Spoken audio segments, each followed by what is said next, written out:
Assalamualaikum warahmatullahi wabarakatuh.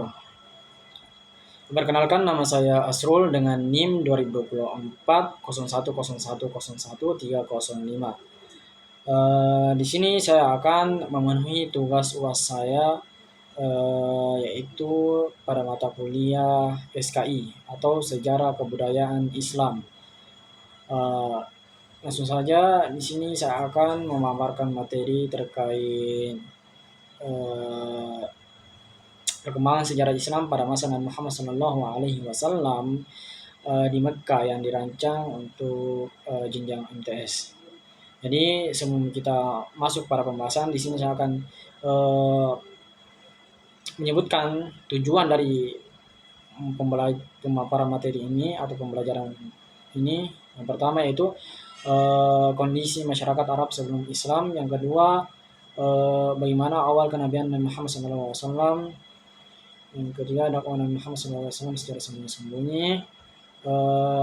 Dan yang keempat, dakwah terang-terangan dan apa saja tantangan yang dihadapi oleh Nabi Muhammad SAW. Dan yang kelima yaitu keteladanan Nabi Muhammad SAW. Dan yang keenam yaitu bagaimana strategi dakwah Nabi Muhammad SAW. Dan yang terakhir, hikmah dan nilai yang dapat dipetik dari materi ini. Langsung saja, di sini kita masuk pada poin pertama, yaitu kondisi masyarakat Arab sebelum Islam. Jadi sebelum Islam datang, masyarakat Arab hidup pada masa yang dikenal sebagai zaman jahiliyah, yaitu masa kebodohan dalam akidah dan moral.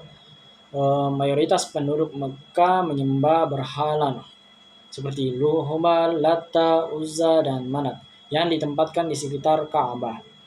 Dalam kehidupan sosial, sering terjadi peperangan antar suku, penindasan terhadap kaum lemah, perbudakan, serta rendahnya kedudukan perempuan, minum khamar, berjudi, dan mengumur bayi perempuan hidup-hidup merupakan kebiasaan yang dianggap biasa.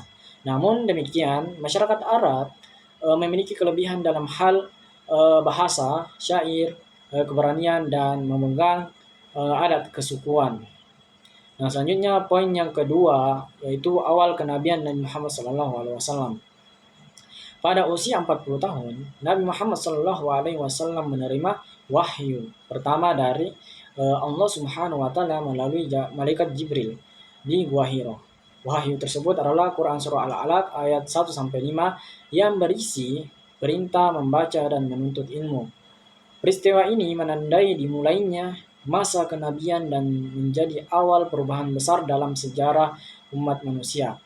Nabi Muhammad SAW diangkat sebagai Rasul terakhir yang membawa ajaran tauhid dan yaitu menyembah Allah Subhanahu wa taala semata dan meninggalkan segala bentuk kemusyrikan. Dan poin yang ketiga yaitu dakwah Nabi Muhammad SAW secara sembunyi-sembunyi. Pada tahap awal, Nabi Muhammad SAW berdakwah secara sembunyi-sembunyi selama sekitar 3 tahun. Dakwah dimulai dari orang-orang terdekat seperti Khadijah binti Khuwailid, Ali bin Abi Thalib, Abu Bakar As-Siddiq, serta Zaid bin Harista.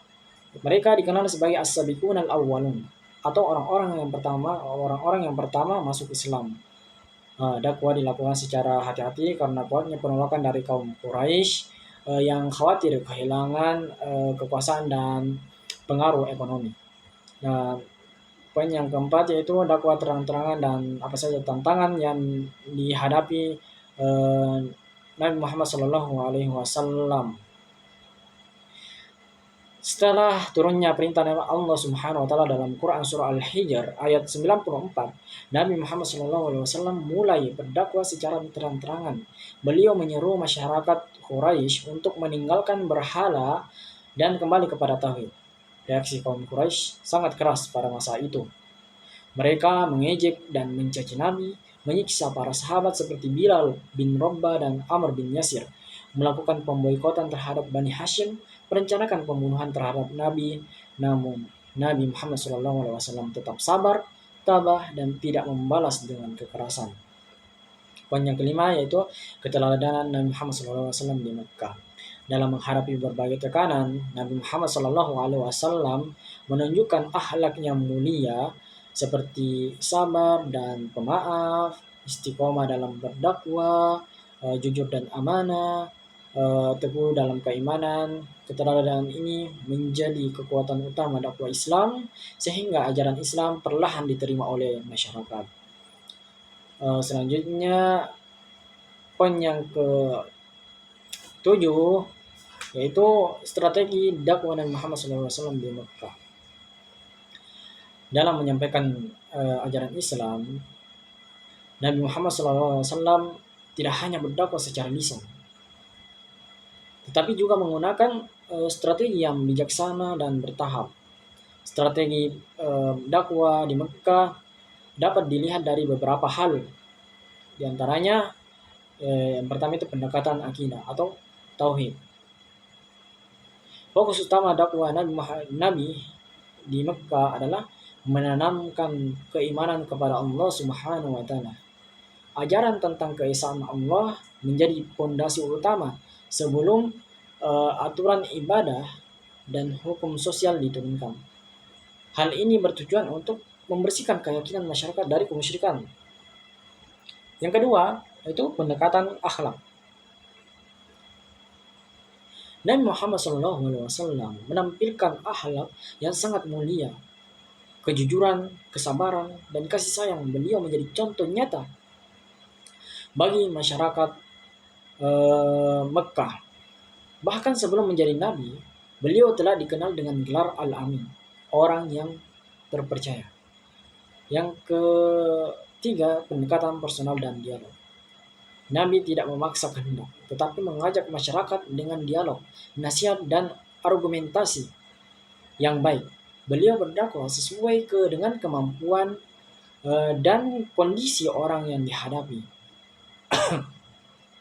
Strategi ini menunjukkan bahwa dakwah Islam dilakukan dengan hikmah, bukan dengan kekerasan.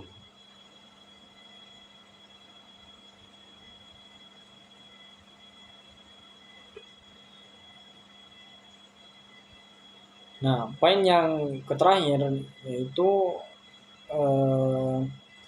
hikmah dan nilai yang dapat kita petik dari perkembangan Islam pada masa Mekah, serta kita peserta didik mengambil pelajaran bahwa kebenaran harus diperjuangkan dengan kesabaran. Dakwah membutuhkan strategi dan keteladanan. Tauhid menjadi dasar utama ajaran Islam. Perubahan besar dimulai dari diri sendiri dan lingkungan terdekat. Masa Mekah merupakan fase penanaman akidah dan pembentukan karakter umat Islam. Meskipun penuh tantangan, Nabi Muhammad SAW berhasil meletakkan dasar keimanan yang kuat sebagai bekal menuju perkembangan Islam pada periode Madinah.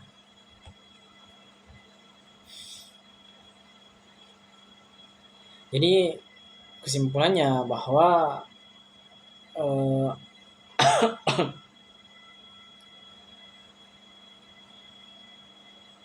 pentingnya bersabar ketika menghadapi ejekan atau perbedaan, berani mempertahankan kebenaran dengan cara yang santun, meneladani akhlak Nabi dalam pergaulan sehari-hari, menanamkan iman sejak dini sebagai dasar perilaku peserta didik. Diharapkan mampu mencontoh Nabi Muhammad SAW dalam kehidupan sekolah, keluarga, dan masyarakat. Perkembangan Islam pada masa Nabi Muhammad SAW di Mekah ini merupakan penanaman tauhid, pembentukan akhlak, dan penguatan iman. Meskipun menghadapi banyak tantangan dan penolakan, Nabi Muhammad SAW tetap konsisten berdakwah dengan kesabaran dan keteladanan. Keberhasilan Islam pada periode selanjutnya tidak lepas dari kuatnya fondasi yang dibangun di Mekah. Mungkin itu saja yang bisa saya sampaikan. Lebih dan kurangnya mohon dimaafkan. Wabillahi taufiq wal hidayah. Assalamualaikum warahmatullahi wabarakatuh. Alhamdulillah.